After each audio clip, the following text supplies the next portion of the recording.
Okay, so, um, man, last night was kind of a weird night, and I still feel so tired. It's so funny that and I slept way longer.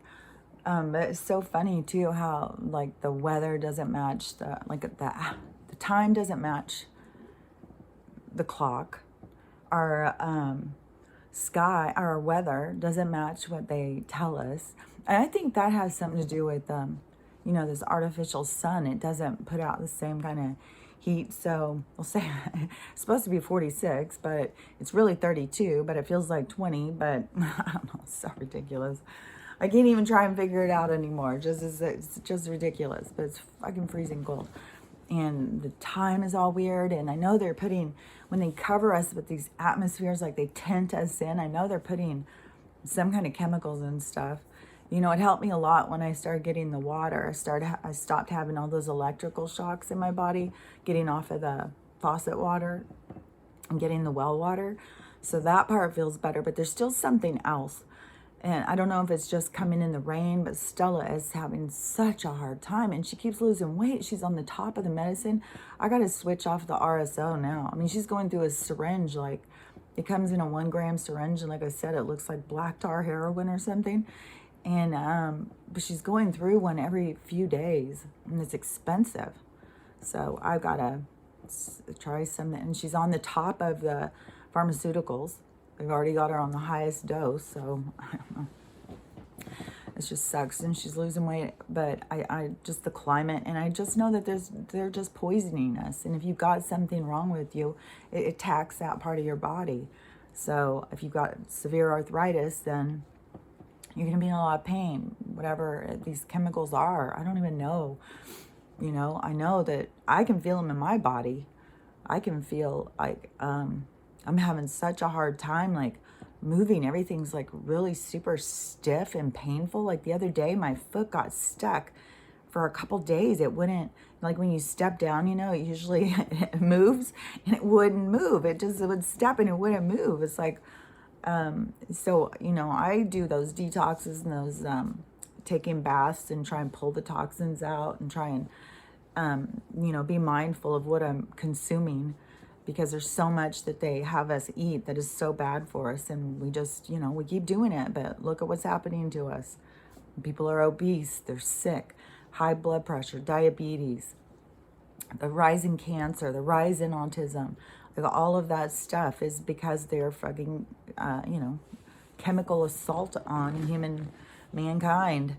So, and what is so frustrating to me is, I swear to God, starting this journey back, new age, because they got to have the labels, got to wrap you up and label you so we can, make fun of you or whatever it is that they want to do. It's usually make fun of, because they got to control everything. They got to set the limitations. They got to guide us how we need to see the world. And yesterday I was like going through, I want to talk about this one thing though. I gotta think, like, do I want to try and do like a whole bunch of little ones again to do each? But I'm bad about, like, there's so many different things. I'll talk like a little bit about all these different things. But so I was watching some movies. I was watching an old movie, Marilyn Monroe movie, and it was on YouTube. And like the other day I said, like this Robert Urich had popped up in a movie. I hadn't seen him in so long. I don't even remember what the movie was. I think it was a detective movie or something. Oh yeah, it was a movie where he was on a train and he saw a little girl and she dropped her doll, and so he went to chase her and the girl was kidnapped, and so then he helped the mom. So he was like this good guy in this movie helping this mom find her kidnapped daughter. And so he's like, this professional detective work kind of guy. And then so he was nice. And then the next one that popped up a few days later, he was that weirdo dad who's taking insurance out on everybody, and that's how he gets his money. He doesn't work anymore. He just kills people so he can get the insurance money. He shoots his own hand off too so he can get money for that. And then they figured out he was doing insurance fraud. They wouldn't even pay him for his damn ass hand. And he ended up going to jail. I think he died in jail. But anyways, that was weird and random. Like some of these ones, you have no idea what they're about, and you just turn them on, and then some of the people, it's just shocking. But so I hadn't seen that guy in forever, and so then he was in 2 movies. So last time I watched this Marilyn Monroe movie, and it's really old. It was cute, but it was really making me think like how weird. She's a burlesque dancer. And back then, like the whole audience would be full of men in suits coming to watch these ladies like the Rockettes or something. They're just dancing around. They weren't stripping or something. They're just dancing around and singing. And they are thought to be like, they're so judged. Like everybody thinks they are like the garbage, the whores, they're trashy. It's like, oh my God, people were so judgmental. Like, oh, we've had such a messed up way of looking at things for so long. It's just so ridiculous. But that comes from within us. And that's what we are learning about is us, and they are so much trying to misguide us to keep us looking at something else. So after that Marilyn Monroe one, another one popped up. It just started again, another movie started again. It looked super old fashioned. And so I was like, oh, I like old movies. So I started watching it, which was really weird because I think it was made in like the 80s or something. And it was supposed to depict during the Depression, which they did have about the hobos and how dangerous it was to ride the rails and how so many people were doing it. In this movie, it was 3 little kids kind of like on an adventure. It was kind of like Wizard of Oz. Like they kept meeting all these different characters that were giving them some sort of insight and guidance through their life. And their journey is to meet the president so the president can help them get their dad out of jail, who was Robert Urich. I was like, how weird. I haven't seen this guy. Now he just keeps popping up. So I was like, this is weird. Like, why does he keep popping up in all my stuff? So I went in to look. I was like, okay, I'm just going to go in and Google and see, like, whatever happened to this guy. And it said that he died in, I think, like 02 or 09 at 55 years old. So he died young. I didn't go in and read all this stuff. And it said something about that he was buried in Canada. And so then I was like, oh, weird. I've got so much stuff about Canada. I'm like really close to Canada, but all the time stuff about Canada.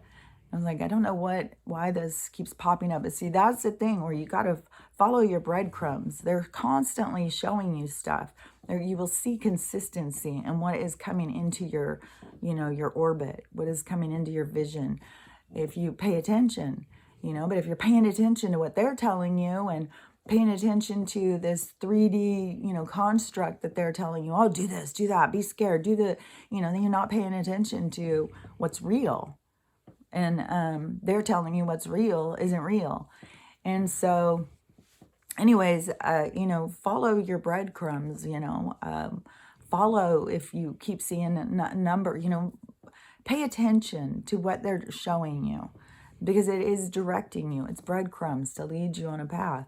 So I just found that interesting. I was like, oh my God, how weird this keeps popping up. And then that movie, the one with the, where it was supposed to be the 40s and stuff, there were so many weird things. Like they looked like they were dressing Victorian, but it was supposed to be during the Depression. The one thing that I thought was really cool, that they were showing in the movie, like as these kids are traveling and the mom's traveling trying to find them and the dad's got his own stuff going or whatever, but everybody they would come in contact with, like a person could have like a fucking piece of bread during the Depression, a damn piece of bread, and somebody'd walk up and they don't have one, they'd cut their bread in half and give it to the other person. They could have 10 cents in their pocket, they give the stranger 5 cents. People had such a caring, compassionate way of dealing with each other. Like, hey, I've only got this, but you have nothing, so let's just share, And right now we're in this place of, I don't have enough. I've got to hoard mine. I've got to keep it all in close.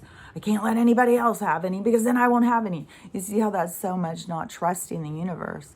And during the Depression, that's when my one grandpa had come over, the one that came from the Ukraine, and his family. They came during that time. And, it was a big struggle. And, there was, like, if you look up kind of like depression recipes, like this fucking for real. There is like a water pie. And I think it's like water and flour and cook it. Like that's how desperate people were. And then you look at like the potato famine in Ireland and what, you know, they had to go through, and like people ate potatoes for so long. That was all that they had, I think, was potatoes for a while. And, you know, people have struggled about food. We're about to go into this time because they are shorting us with resources, you know, so that we get so scared that we're like, whatever you do, whatever you say, please just save us. Instead of going like, hey, fuck off, I'll save myself. I don't need your shit. And that's where we have all these people going, I'm not a part of this anymore, moving out, you know, going off grid and becoming independent from the system, because the system is so controlled, and it's so much about controlling us and our lives and our energy and everything, controlling our time. And, you know, it's up to us to break free from it. But when you look back at, you know, some of the different people's attitudes and what people have gone through, like that would have been all involved in this current age that we're leaving, you know, the different lessons that people have learned. And we went from, I have nothing and I'll share it with you, to I have way more than you and I'm keeping it. And you can starve to death on the street, I don't give a shit. And it's like, you know, we have had a lot to learn. Like, how do we go from being sharing to, and it is so many people just, you know, we got to a point where people are just screwing each other over all the time. They've put us against each other. And yesterday, too, last night, so when that movie went off, I had seen that David Rodriguez was live, and he was talking to somebody saying, this is the return of Saturn.